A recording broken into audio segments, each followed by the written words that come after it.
Welcome to a busy mall food court. On the surface, it appears chaotic, just a massive, unorganized crowd. But is there a hidden order to it all? Notice how no one is telling anyone where to go. Each person makes their own choice, following their own unique preferences and tastes.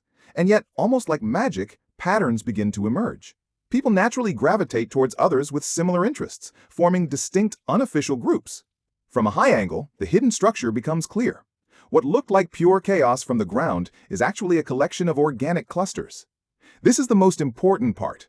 There were no signs, no instructions, no labels. This is the core idea of unsupervised learning. In machine learning, we call this process clustering, the task of grouping similar data points together without any prior instructions.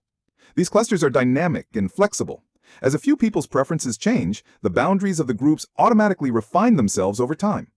Algorithms like k-means then try to find the center of each cluster, like finding the most representative person or average taste in each group. As the groups shift, the algorithm intelligently adjusts these centers until they find the most stable and accurate position for each cluster. Finally, the groups become stable. We can now look at them and assign our own labels to understand what they truly represent.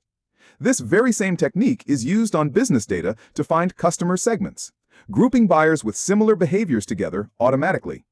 By analyzing these discovered clusters, businesses can uncover powerful insights, like identifying their most important group of customers.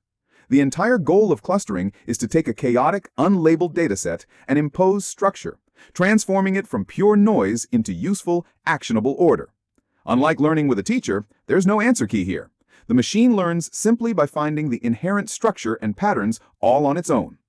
This is the power of unsupervised learning, the ability to find the meaningful, hidden patterns that were there all along, just waiting to be revealed.